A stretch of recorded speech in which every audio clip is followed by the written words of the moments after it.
Cumprimento a igreja com a graça e paz do nosso Senhor Jesus Cristo. Vocês estão bem hoje? Estão bem? Estão cansados? Não, né? Nós estamos pregando uma sequência de sermões em cima do livro do profeta Daniel. E hoje nós vamos pregar no capítulo 5 de Daniel. Abram as suas Bíblias no capítulo 5 do livro do profeta Daniel.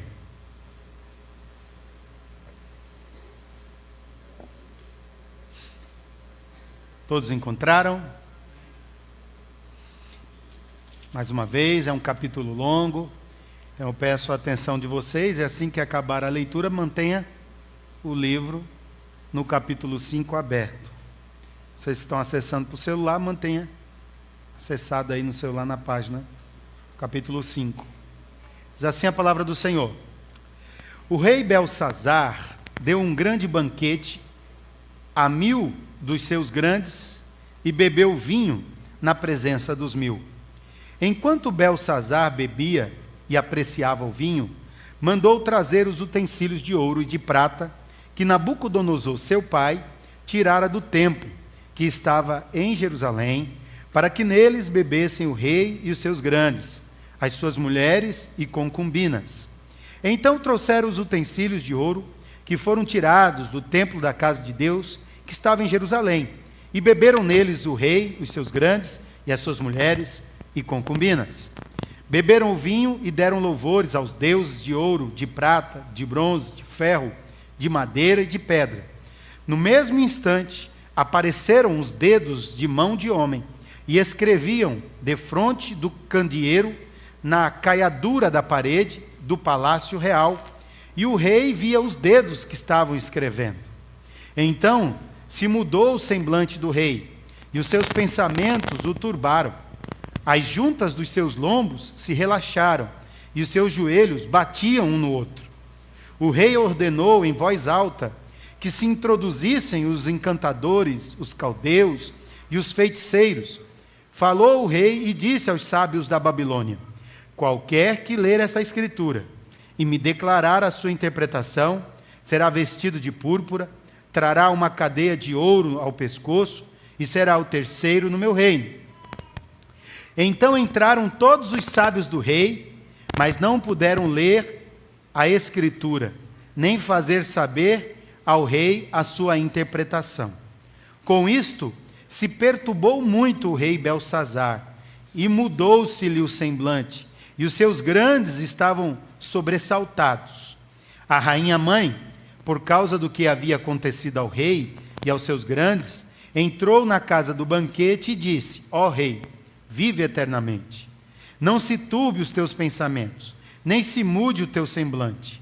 Há no teu reino um homem que tem o espírito dos deuses santos. Nos dias de teu pai, se achou nele luz e inteligência, e sabedoria, como a sabedoria dos deuses. Teu pai, o rei Nabucodonosor, sim, teu pai, ó rei, o constituiu chefe dos magos, dos encantadores, dos caldeus e dos feiticeiros. Porquanto espírito excelente, conhecimento e inteligência, interpretação de sonhos, declaração de enigmas e solução de casos difíceis se acharam neste Daniel, a quem o rei pusera o nome de Beltesazar. Chame-se, pois, a Daniel, e ele dará a interpretação. Então Daniel foi introduzido à presença do rei. Falou o rei e disse a Daniel: És tu aquele Daniel dos cativos de Judá, que o rei meu pai trouxe de Judá? Tenho ouvido dizer a teu respeito que o espírito dos deuses está em ti, e que em ti se acham luz, inteligência e excelente sabedoria. Acabam de ser introduzidos à minha presença os sábios e os encantadores para lerem essa escritura e me fazerem saber a sua interpretação, mas não puderam dar a interpretação destas palavras. Eu, porém, tenho ouvido dizer de ti que podes dar interpretações e solucionar casos difíceis. Agora, se puderes ler esta escritura e fazer-me saber a sua interpretação, serás vestido de púrpura, terás cadeia de ouro ao pescoço, e serás o terceiro no meu reino. Então respondeu Daniel e disse na presença do rei: os teus presentes fiquem contigo, e dá os teus prêmios a outrem. Todavia lerei ao rei a escritura, e lhe falarei, e lhe farei saber a interpretação. Ó rei, Deus, o Altíssimo deu a Nabucodonosor teu pai o reino e grandeza, glória e majestade. Por causa da grandeza que lhe deu, povos, nações e homens de todas as línguas tremiam e temiam diante dele. Matava a quem queria, e a quem queria deixava com vida. A quem queria exaltava, e a quem queria abatia. Quando, porém, o seu coração se elevou, e seu espírito se tornou soberbo e arrogante, foi derribado do seu trono real, e passou dele a sua glória. Foi expulso dentre os filhos dos homens, e o seu coração foi feito semelhante ao dos animais, e a sua morada foi com os jumentos monteses. Deram-lhe a comer erva como os bois, e do orvalho do céu foi molhado o seu corpo, até que conheceu que Deus, o Altíssimo, tem domínio sobre o reino dos homens, e a quem quer constitui sobre ele. Tu, Belsazar, que és seu filho, não humilhaste o teu coração, ainda que sabias tudo isto, e te levantaste contra o Senhor do céu, pois foram trazidos os teus utensílios da casa dele perante ti. E tu e os teus grandes, e as tuas mulheres e as tuas concubinas, bebestes vinhos nele. Além disso, destes louvores aos deuses de prata, de ouro, de bronze, de ferro, de madeira e de pedra, que não veem, não ouvem, nem sabem, mas a Deus, em cuja mão está a tua vida, em todos os teus caminhos, a ele não glorificaste. Então, da parte dele, foi enviada aquela mão que traçou esta escritura.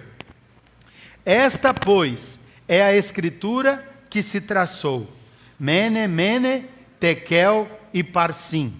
Esta é a interpretação daquilo. Mene, contou Deus o teu reino e deu cabo dele. Tekel, pesado foste na balança e achado em falta. Pérez, dividido foi o teu reino e dado aos medos e aos persas. Então mandou Belsazar que vestisse Daniel de púrpura e lhe pusesse cadeia de ouro ao pescoço e proclamasse que passaria a ser o terceiro no governo do seu reino. Naquela mesma noite foi morto Belsazar, rei dos caldeus, e Dário, o Medo, com cerca de 62 anos, se apoderou do reino. Meus irmãos, nós estamos diante desse texto. Se você observar no capítulo 4, é esse microfone que está fazendo esse ruído? É? Então vou pegar o de mão, João.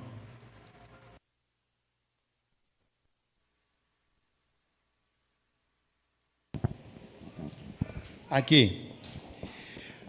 Se você olhar no capítulo 4, no final do capítulo, versículo 37, olha aí comigo, por favor. Agora, pois, eu, Nabucodonosor, louvo e exalço e glorifico ao Rei do céu, porque todas as suas obras são verdadeiras e os seus caminhos justos, e pode humilhar aos que andam na soberba. Irmãos, Nabucodonosor havia morrido aqui quando o capítulo 5 foi escrito, quando Daniel escreve essa história do rei Belsazar. Nabucodonosor havia morrido no ano 562 antes de Cristo. Depois de Nabucodonosor ter morrido, seu filho, chamado Evil-Merodach, assumiu o trono. Só que Evil-Merodach só reinou por 2 anos e ele foi assassinado. Depois de Evil-Merodach, reinou um rei que não era filho de Nabucodonosor, mas era genro de Nabucodonosor, casado com Nitocris, que era uma filha de Nabucodonosor. O nome dele era Nabonido. Nabonido começou a reinar no ano 559, ano 558. Então, 562 morre Nabucodonosor. E ele morre como? Morre crente.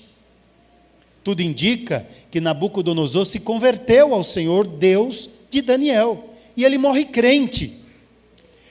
Provavelmente, Nabonido e Nitocris já tinha o seu filho. Seu filho era Belsazar, este rei a quem Daniel é enviado à sua presença para decretar o seu fim. Mas quando a gente olha aqui na narrativa de Daniel, ele fala que Belsazar era filho de Nabucodonosor, mas na verdade Belsazar era neto de Nabucodonosor. Mas, por fazer parte da linhagem real, Nabucodonosor era chamado também de pai. Era chamado de pai ou pai de Belsazar. Então o que acontece? Nabonido, ele muda a capital do Império Babilônico para uma outra cidade e coloca Belsazar como rei da Babilônia, seu filho, neto de Nabucodonosor. Provavelmente, quando Nabucodonosor era vivo, Belsazar tinha cerca de 25 anos. E Belsazar, como disse o próprio Daniel, ele viu como seu avô ficara, porque não havia dado glórias para Deus. Como Deus havia lançado sobre Nabucodonosor uma demência, de tal forma que os seus pelos do corpo cresceu, as suas unhas cresceu, e como diz Daniel, Nabucodonosor foi conviver com as mulas montesas. Ele foi conviver como um animal, porque não havia dado glória para Deus.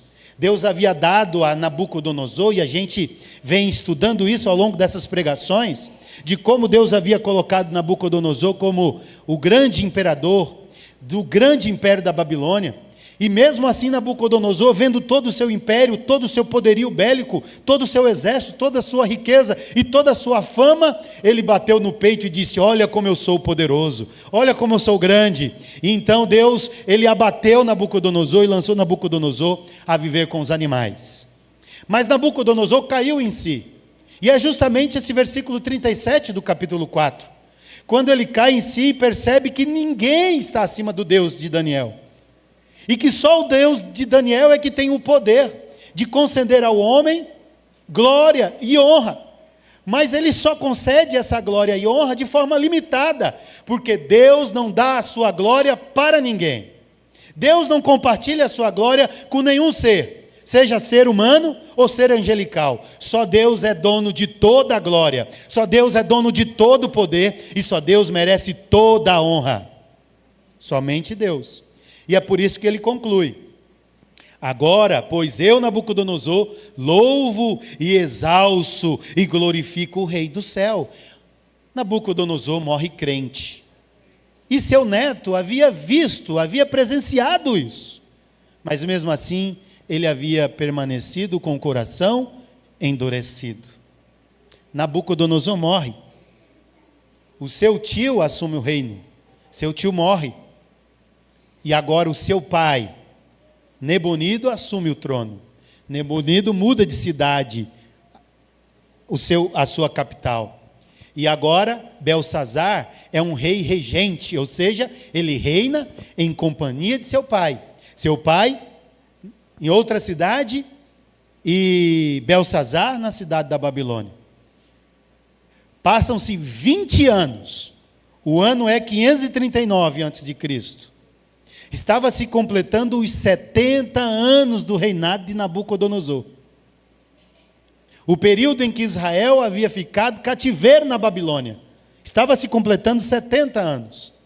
E então, Belsazar, no trono, decide dar uma grande festa.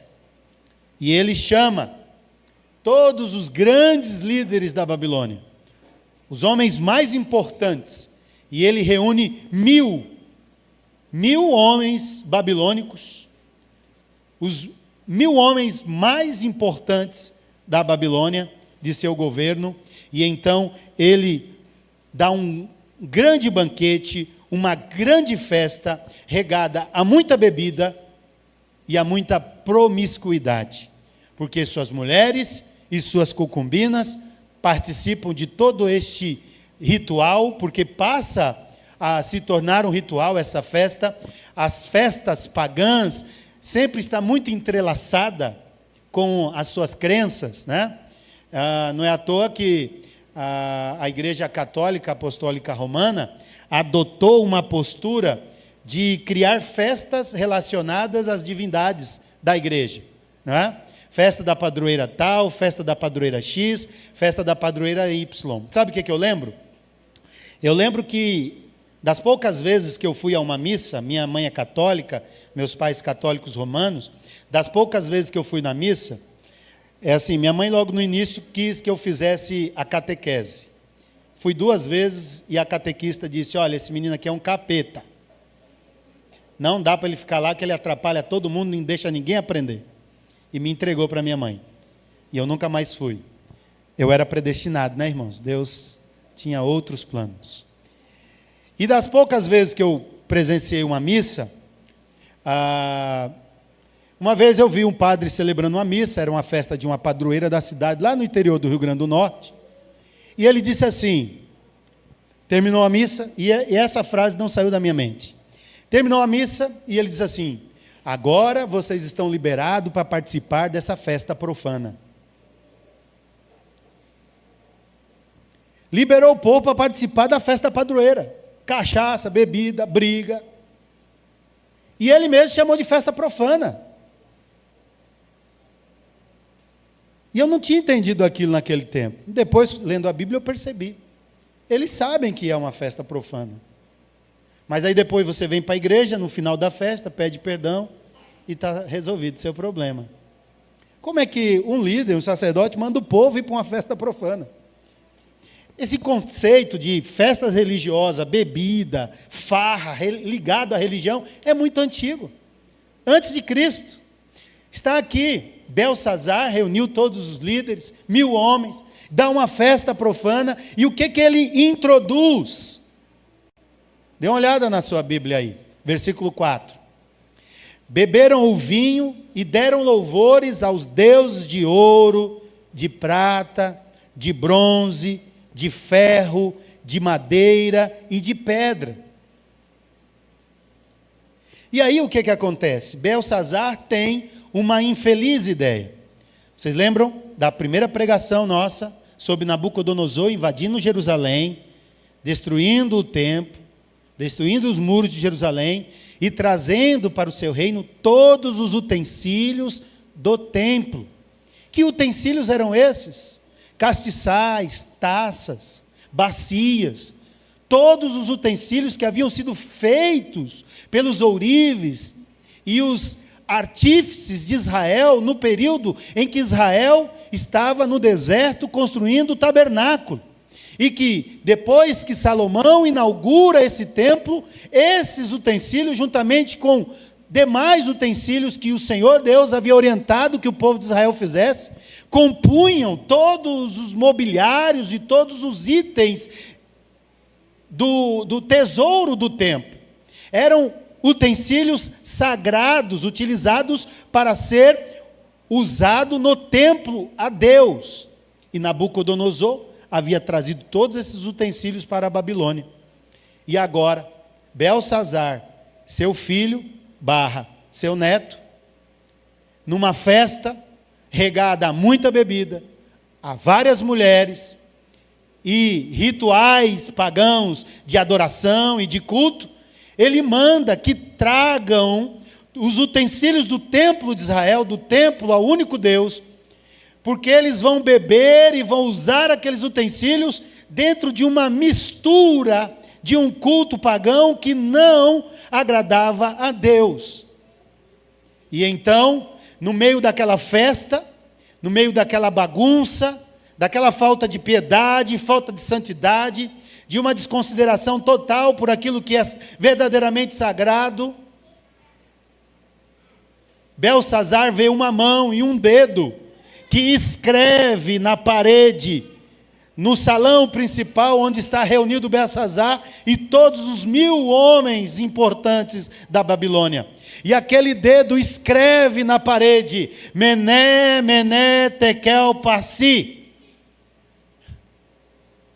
E o texto bíblico conta que Belsazar tremeu as pernas, ficou com muito medo. E então ele quer saber o que aquilo significa. Por que aquilo foi escrito na parede? Qual é a interpretação daquilo? O capítulo 5 do livro de Daniel narra essa história da festa idólatra de Belsazar, onde este rei desafiou a soberania de Deus, a usar os utensílios sagrados do templo de Jerusalém. O que este capítulo vai nos ensinar essa noite, meus irmãos?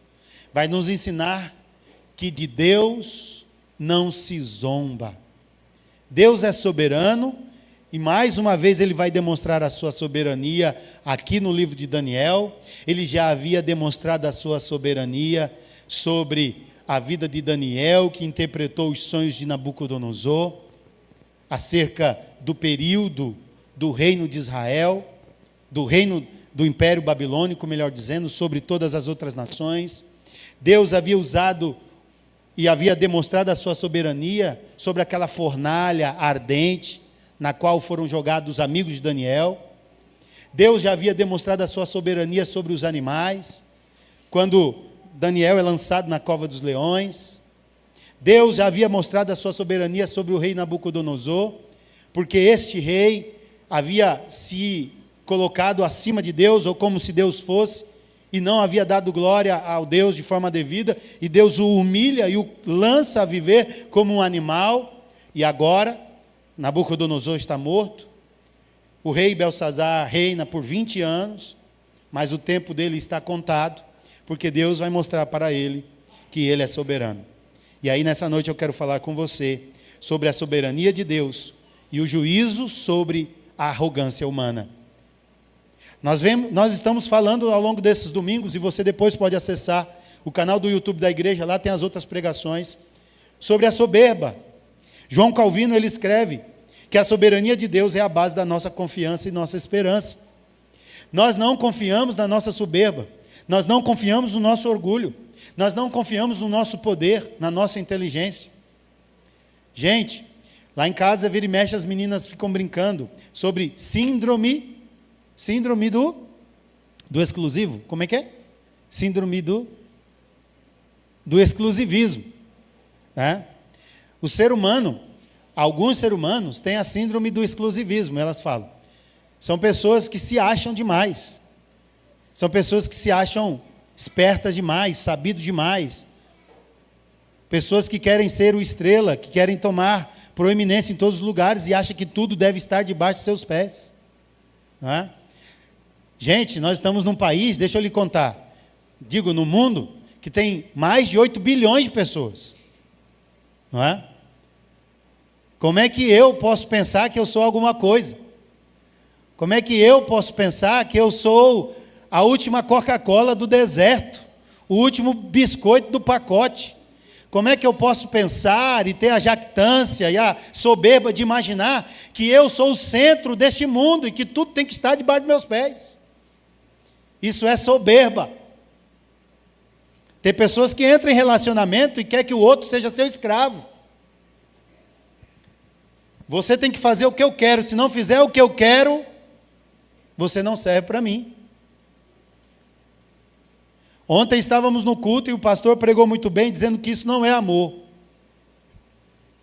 O amor verdadeiro não subjuga o outro, mas cresce com o outro, se desenvolve com o outro. Não pense que você é a pessoa mais importante do mundo. Existem 8 bilhões, mais de 8 bilhões de pessoas no mundo. Agora saiba que no meio desse povo todinho, Deus escolheu você. E não escolheu você porque você é a última Coca-Cola do deserto. Porque a palavra de Deus fala em Romanos capítulo 5, que Ele nos amou sendo nós ainda pecadores. Ele não nos escolheu por nenhum mérito que há em nós. Ele nos escolheu por um ato unilateral da parte dEle, por um amor que Ele decidiu nos amar, não por algo que eu tivesse, ou por algo que eu viesse fazer para Ele, mas porque Ele decidiu me amar. E isso eu não sei explicar. Porque tem gente muito mais bonita do que eu, muito mais fofa do que eu, muito mais rica do que eu, muito mais inteligente do que eu no meio desses 8 bilhões de pessoas. Mas Deus decidiu escolher a mim, e Deus decidiu escolher a você. E por isso você deve ter um coração humilde e grato à soberania desse Deus, que governa e que reina sobre todos. Esse é o Evangelho de Cristo. A soberania de Deus e o juízo sobre a arrogância humana. Capítulo 5, do versículo 1 ao 4, fala sobre a arrogância de Belsazar. Belsazar dá a sua festa, que eu acabei de falar. E ele desafia a Deus. E usa os utensílios sagrados. Ele se deixou levar pela arrogância. Olha, ele nem era o rei direto. Ele era um rei regente. O seu pai autorizou que ele reinasse na Babilônia. Mas ele permitiu ser consumido pela arrogância e pelo desprezo pelas coisas sagradas. Irmãos, nós devemos tomar muito cuidado. Quando nós nos apresentamos diante de Deus, devemos ter a consciência que o Deus a quem nós servimos é um Deus santo. E dele a gente não zomba. Deus, Ele conhece as nossas intenções, conhece os nossos corações, e a gente tem que tomar muito cuidado com os nossos sentimentos, porque os nossos sentimentos, eles são volúveis. Nós temos que nos fundamentar no que a palavra diz, não no que os nossos sentimentos nos apresentam. Imagina aí, se você, mulher, fosse se fiar nos seus sentimentos, se você fosse conduzir sua vida com base nos seus sentimentos, hein? Tem dia que você está muito bem, feliz, cantando, conversando com todo mundo, mas tem dia que você está muito brava, que seus hormônios estão todos alterados, e você, se seu marido brincar contigo, você comete um homicídio. E são, às vezes, nesses momentos, os momentos que mais acontece confusão nos relacionamentos. O marido não percebe que a mulher está se aproximando daqueles dias, e aí ele quer medir força com a mulher, e aí amplia, parece que a fúria da mulher se amplia, se potencializa, a 10ª potência. E aí o camarada que ainda não percebeu isso, quer insistir numa causa em que ele só podia ficar calado, ou então balançar a cabeça, ou então dizer tudo bem e compreender que está se aproximando daquele tempo, que se ela te matar, ela tem um álibi correto para ela se livrar da cadeia. Ela estava de TPM. Depois que passa esse período tempestuoso, que acontece praticamente uma vez por mês, vem a bonança, o homem pode ficar tranquilo que as coisas vão se ajeitar, e a vida vai. Os nossos sentimentos são falhos, são enganosos. Nós não servimos a Deus pelo sentimento. Nós servimos a Deus pelo que Ele é e pelo que Ele se revela na sua palavra. Ainda que às vezes não me agrada aquilo que Deus exige de mim. Mas é isso que Ele exige de nós, uma vida de santidade. Não adianta você se aproximar de Deus, se aproximar do sagrado, pensando que Ele não te conhece, não vê o que tu está fazendo. Lá naquela sala tinha 1000 homens. E quantas mulheres tinha? Mulheres e concubinas, não se sabe. Talvez fosse uma sala com 5.000 pessoas, contando as pessoas servindo ali. Mas Deus conhecia o coração e conhece o coração de cada um que estava ali. Deus conhecia a arrogância e a soberba do coração de Belsazar. E as horas de Belsazar estavam contadas. Matthew Henry fala que a arrogância é a mãe de todos os pecados. A arrogância é a mãe de todos os pecados. A história dos antepassados, desde Nabucodonosor até Belsazar, mostra essa linha de desobediência e desprezo pela soberania divina. Nabucodonosor se voltou para Deus, deu as suas costas para Deus, e Deus teve que humilhá-lo, e Deus teve misericórdia dele, e Deus mostrou para ele quem ele era e quem Deus era, e então promoveu o arrependimento no coração de Nabucodonosor. Mas e agora Belsazar? Deus não vai poupar a vida de Belsazar. Deus não vai converter Belsazar. Deus não vai transformar Belsazar, ele vai morrer. E é o que nós vamos ver até o final. Por quê? Porque ele era arrogante demais. E a partir do versículo 5 ao 9, vamos ler? Olha aí. No mesmo instante apareceram os dedos de mão de homem e escreviam defronte do candeeiro na caiadura da parede do palácio real. E o rei via os dedos que estavam escrevendo. O rei viu os dedos. Foi isso que fez as pernas dele tremer. Belsazar viu uma mão e um dedo escrevendo na parede e riscando na parede. Irmãos, a Bíblia não fala se já era noite, se era dia, mas fala que havia candeeiros. Podemos conjecturar que estava à noite. O fato de ter candeeiros não diz se ele estava aceso ou não. Agora vamos imaginar essa cena. Imagina você dentro de uma sala, dando uma festa, e você olha para a parede e um dedo escrevendo na parede. Tipo aqueles filmes de terror, não é isso? Você ia tremer as pernas também. Imagine se a unha fosse bem afiadinha, né? Bem pontuda. Escrevendo na parede. Olha aí. Então se mudou o semblante do rei, versículo 6. E os seus pensamentos o turbaram. As juntas dos seus lombos se relaxaram. Até o músculo dele se descontraiu. E os seus joelhos batiam um no outro. Imagina o barulho. Tac, tac, tac, tac, tac, tac, tac, tac. E o rei ordenou em voz alta. O rei gritou. Por favor, se introduzam aqui diante de nós, todos os encantadores, os caldeus. Nós já vimos isso. Nabucodonosor, nos capítulos anteriores, fez isso por duas vezes. Mas nenhum desses magos, caldeus, encantadores puderam resolver o problema de Nabucodonosor, e não é agora que vai resolver o problema de Belsazar. Nós já tínhamos visto esse filme. A aparição da mão que escreveu na parede trouxe terror ao rei e seus convidados. Este evento é um lembrete de que Deus não ignora a arrogância e a impiedade. Charles Spurgeon, comentando esse texto de Daniel, ele diz assim: Deus pode usar uma mão invisível para escrever o juízo sobre os arrogantes. Deus podia só matar, dar um infarto fulminante em Belsazar, ele caía ali na sala, estava resolvido o problema, não estava não, Deus queria mostrar para ele que defraudar o lugar sagrado custa caro.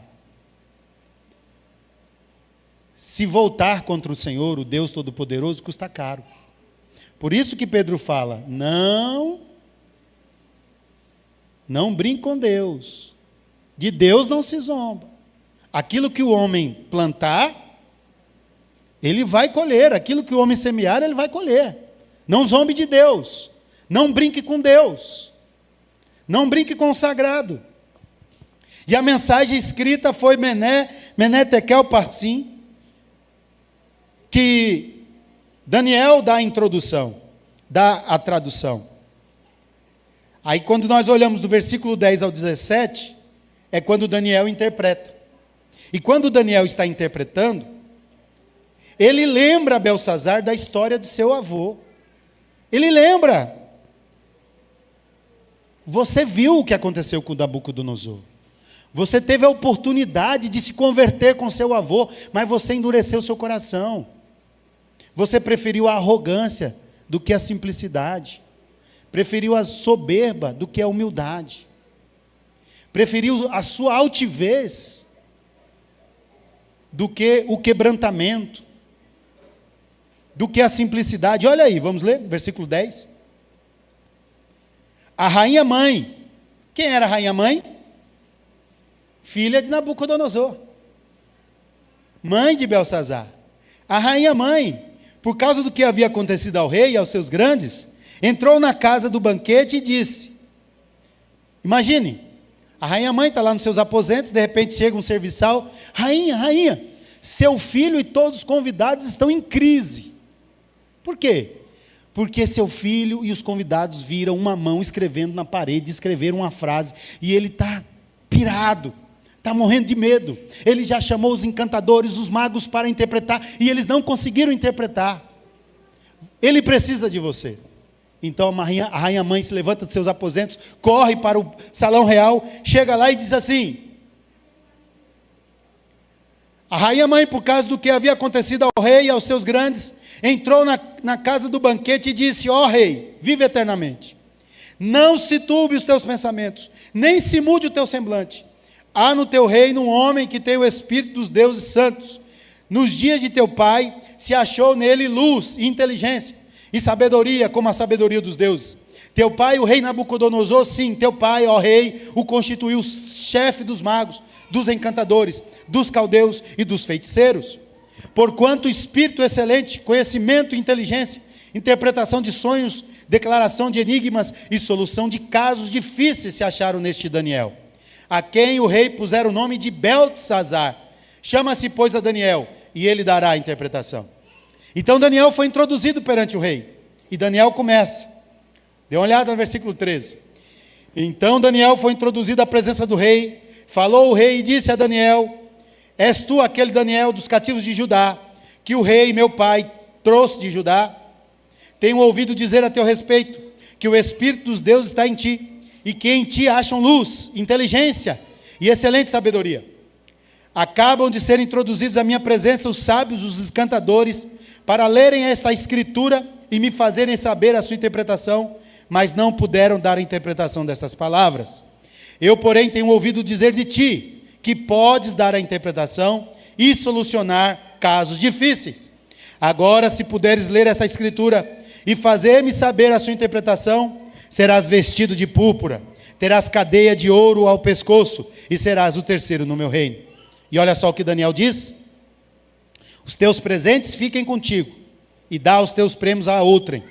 Todavia, eu lerei ao rei a escritura, e lhe farei saber a interpretação. E agora Daniel começa a mostrar para Beltesazar que ele teve a oportunidade. Olha só: ó rei, Deus, o Altíssimo, deu a Nabucodonosor teu pai o reino e grandeza, glória e majestade. Por causa da grandeza que ele deu, povos, nações e homens de todas as línguas tremiam e temiam diante dele. Esse era Nabucodonosor, rei temido, o maior imperador daquele tempo, cheio de glória e de majestade. E as nações respeitavam Nabucodonosor. E por causa desse poder que Nabucodonosor havia alcançado, ele matava quem ele queria e deixava com vida quem ele queria. Ele exaltava quem ele queria e ele abatia quem ele queria. Aí Daniel diz para Beltesazar: porém o seu coração, o coração de Nabucodonosor, se elevou, e o seu espírito se tornou soberbo e arrogante, e ele foi derribado do seu trono real, e passou dele a sua glória.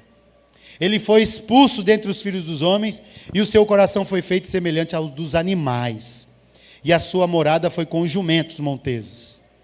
Deram-lhe a comer erva como aos bois, e do orvalho do céu foi molhado o seu corpo, até que conheceu que Deus, o Altíssimo, tem domínio sobre o reino dos homens, e a quem quer constitui sobre ele. Tu, Beltesazar, que és seu filho, não humilhaste o teu coração, ainda que sabias tudo isto. Olha que mensagem poderosa. Irmãos, da mesma forma, hoje nós temos pregadores para tudo quanto é gosto, não temos? Hoje você acessa a internet, o TikTok. Tem gente que nunca leu a Bíblia toda, que dá aula de teologia no TikTok. Tem gente que nunca sentou na cadeira de um seminário para estudar a Bíblia, mas quer ensinar a Bíblia para os outros. Então você tem todo tipo.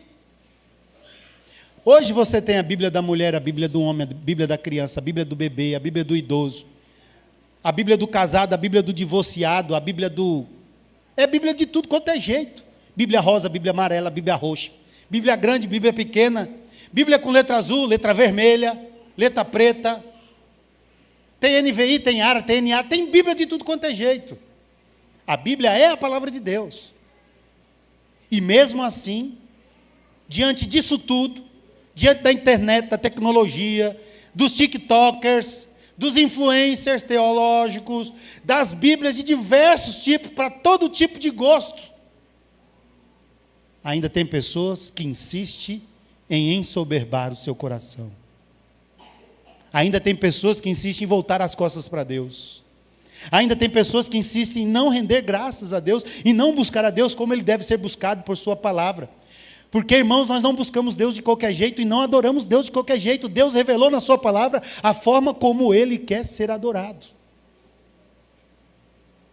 Ainda assim tem pessoas que não querem saber de Deus, ou só quer saber de Deus aquilo que Ele quer saber, aquilo que lhe agrada. No nosso tempo, acho que hoje não vende mais, né? No nosso tempo, nós íamos ali para Conde Sarzedas, que é uma rua em São Paulo, que é a Rua das Livrarias Evangélicas, próximo à Praça da Sé. E ali onde ficam as maiores editoras do Brasil, ficam ali naquela rua. E aí todo lugarzinho tinha uma caixinha, chamada caixinha de surpresa. E nessa caixinha de surpresa era cheia de versículo. Aí você pegava o versículo e lia, aí você fica, coisa boa, Deus falou comigo hoje. O pior é que você vai lendo, você abre aquela caixinha, vai lendo, e todos os versículos que tem ali só são versículos que falam coisas boas. Não tem nenhum usando a palavra de Jesus, dizendo raça de víboras, hipócritas. Não, é só, o Senhor é meu pastor e nada me faltará, né? O Senhor está contigo, varão, né? Só versículos bons, ou recorte de versículos. Então é assim a geração de hoje. Só quer ler a Bíblia e só quer usar a Bíblia para aquilo que é do interesse dele. Ele não busca servir a Deus na forma como Deus quer ser servido, na forma como Deus quer ser adorado. É por isso que o orgulho por isso que o coração se orgulha e se ensoberbece.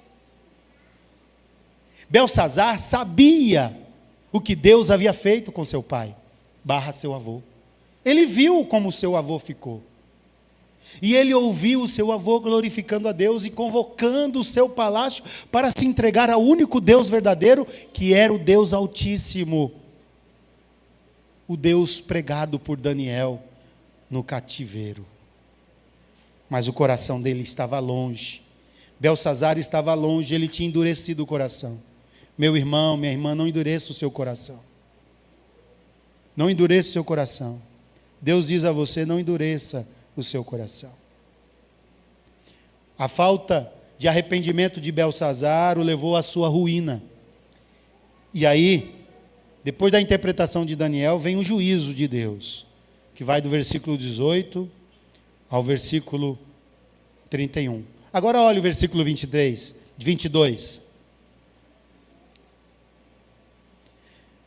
Tu, Belsazar, que és seu filho, não humilhaste o teu coração, ainda que sabias tudo isto, e te levantaste contra o Senhor. Ele não só ensoberbeceu o seu coração, mas ele se levantou contra o Senhor. Quando?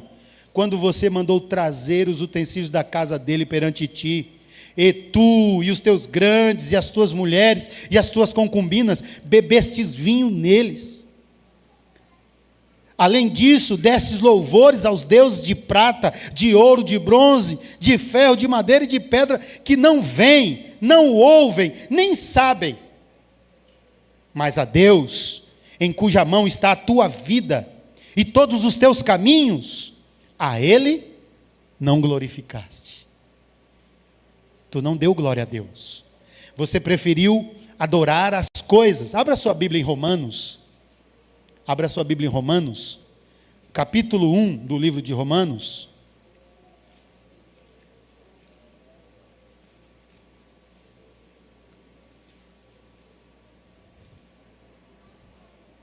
Versículo 18.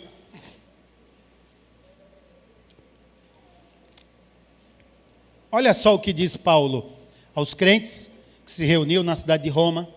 Ele escreve essa carta e diz assim: olha, a ira de Deus se revela do céu contra toda a impiedade e perversão dos homens, que detêm o quê? A verdade pela injustiça. Quando você adora outras coisas que não Deus, quando você adora seu emprego, quando você adora o seu namorado, quando você adora as coisas, o seu dinheiro, o seu carro, a sua casa, quando você diz assim, eu não vivo sem você, Eu não vivo sem o meu dinheiro, eu não vivo sem o meu emprego. Isso é uma forma de adorar a essas coisas. Porque o ser humano só não consegue viver sem Deus. Mas sem qualquer outra coisa ele consegue viver. Mas sem Deus ele está perdido, né? Então, quando você diz isso, você está trocando a verdade, que é Deus, pela injustiça. Você está praticando a injustiça, você está pecando, porque você está adorando outra coisa, e não Deus. E ele continua: porquanto o que Deus se pode conhecer é manifesto entre eles, porque Deus lhes manifestou. Porque os atributos invisíveis de Deus, assim o seu eterno poder, como também a sua própria divindade, claramente se reconhece desde o princípio do mundo, sendo percebidos por meio das coisas que foram criadas. Tais homens são por isso indesculpáveis. Deus se revelou através da natureza, através da sua criação. E mesmo assim os homens preferem trocar a verdade pela injustiça. Preferem adorar e cultuar as coisas do que adorar o único Deus. E o que Deus fez? Deus diz: tais homens são por isso indesculpáveis. Não tem desculpa. O homem não vai poder dizer: ah, Deus, eu não sabia. Sabe, fingir de João sem braço? Quando o professor marca um trabalho para entregar, chega no dia, tu chega na escola ou na faculdade e diz: ih, professor, não estava nem sabendo, desculpa, me ajuda aí. Né? Você cria ali uma história que não é verdade, para querer ludibriar o professor, como se o professor nunca foi aluno, como se ele não soubesse, toda a malandragem. Né? Não adianta, Deus não vai dizer assim para você: tá bom, está desculpado. Não. Olha só o que o texto continua dizendo: porquanto, tendo conhecimento de Deus, não o glorificaram como Deus, nem lhe deram graças, antes se tornaram nulos em seus próprios raciocínios, obscurecendo-lhes o coração insensato, inculcando-se por sábios, tornaram-se loucos. O ser humano é assim. O ser humano que cria seus deuses, suas divindades, e adoram as coisas, e adoram seus bens, seus patrimônios, eles acham que são sábios. Mas Deus os vê como os loucos. E o versículo 23: e mudaram a glória de Deus, incorruptível, do Deus incorruptível, em semelhança da imagem de homem corruptível, bem como de aves, quadrúpedes e répteis. Por isso Deus entregou tais homens à imundícia, pelas concupiscências de seu próprio coração, para desonrarem o seu corpo entre si, pois eles mudaram a verdade de Deus em mentira, adorando e servindo a criatura em lugar do Criador, o qual é bendito eternamente. Amém. Foi isso que Beltsazar fez. E é isso que muitos homens ainda fazem até hoje. Deixam de adorar o Deus verdadeiro para adorar as coisas, ou crenças inventadas pelos próprios homens.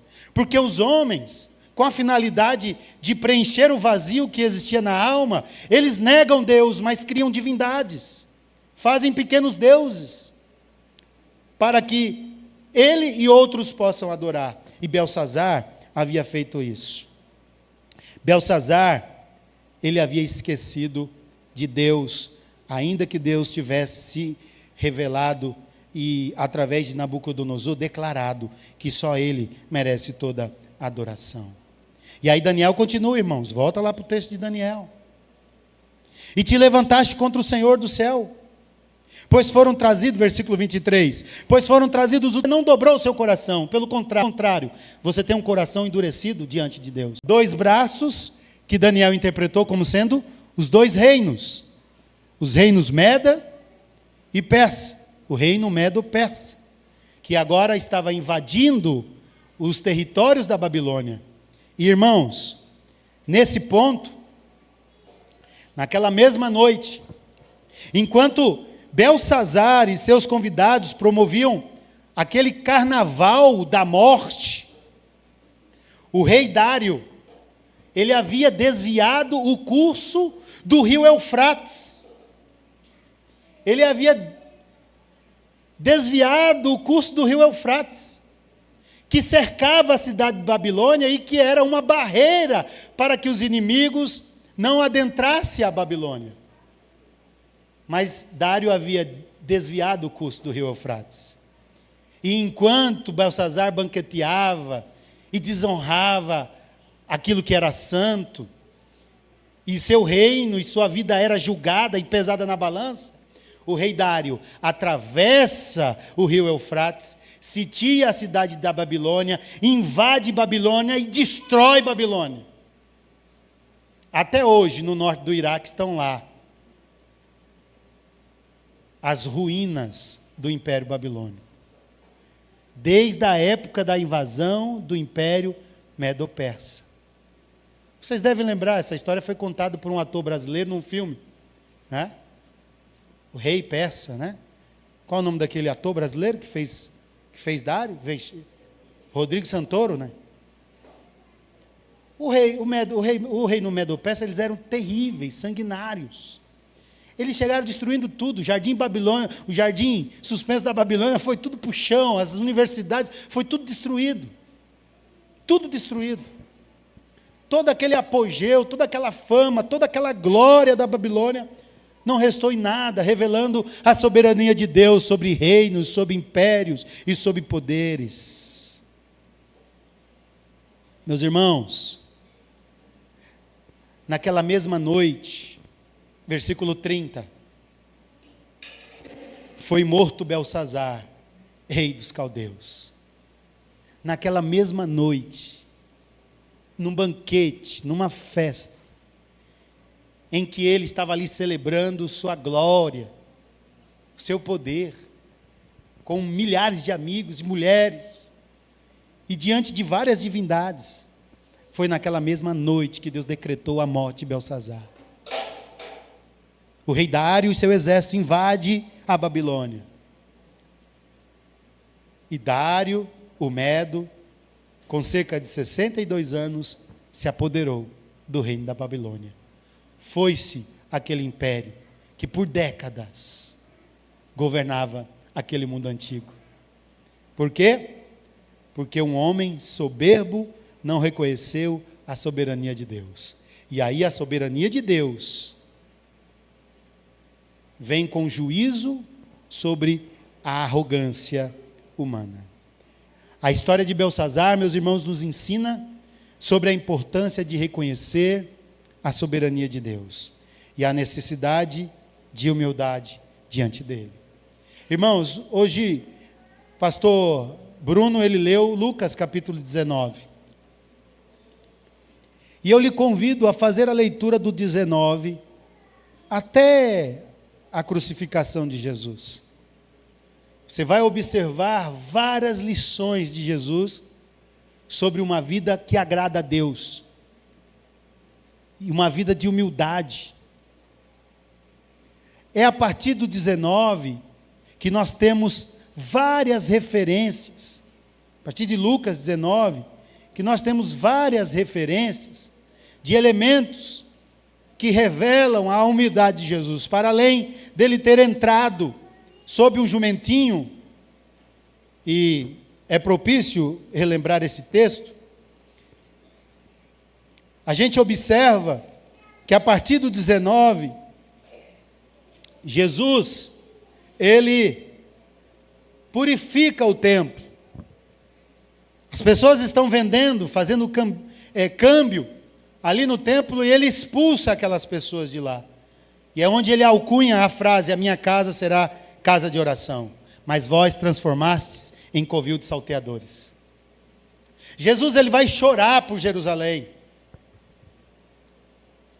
Jesus, depois do 19, que ele observa que uma viúva deposita a melhor oferta, no meio de centenas de homens e mulheres ricas e ricos, que depositavam grandes quantias. Ele observa aquela mulher depositando tudo que ela tinha no gasofilácio. Jesus, ele entra no debate com fariseus, com saduceus. É a partir do 19. Jesus prega sobre o princípio das dores, a partir do 19. ele fala sobre a sua vinda. Ele fala sobre a vigilância quando ele conta a parábola da figueira. É a partir do 19, que também está narrado lá no capítulo 22, a aliança da traição, quando Judas é possuído por Satanás, e ele foi e negociou com os principais sacerdotes e os capitães sobre como ele iria trair Jesus. É a partir do 19 que os discípulos preparam a Páscoa. E ali Jesus celebra a última Páscoa, e na Páscoa, Jesus ele cancela a Páscoa e introduz, a partir de agora, a ceia do Senhor. Não mais celebramos Páscoa, agora celebramos a ceia. E é ali que Jesus aponta quem seria o maior no teu reino. Aquele que fosse o menor. É ali que Jesus lava os pés de seus discípulos, mesmo sendo ele o Filho de Deus. É ali que Pedro é avisado que Pedro negaria a Jesus 3 vezes. Mas Jesus sabia que depois da ressurreição o perdoaria 3 vezes. É ali que Jesus depois vai para o Getsêmani. E alguns estudiosos dizem que a maior batalha de Jesus não foi travada na cruz, mas foi travada no Getsêmani.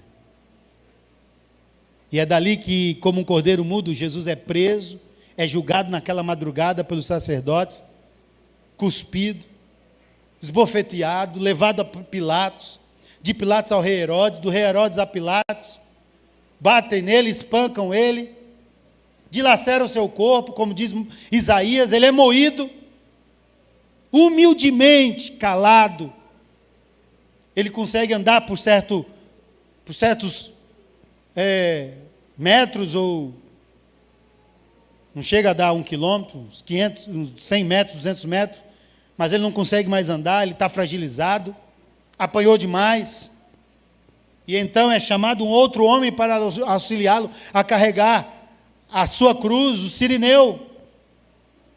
E a cruz dele é levada até o Monte Caveira, e lá no Monte Caveira ele é pregado, sua cruz levantada, no meio de 2 malfeitores, e ele humildemente recebe uma condenação que não era dele.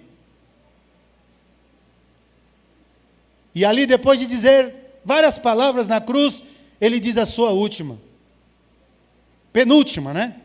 Deus meu, por que me desamparaste?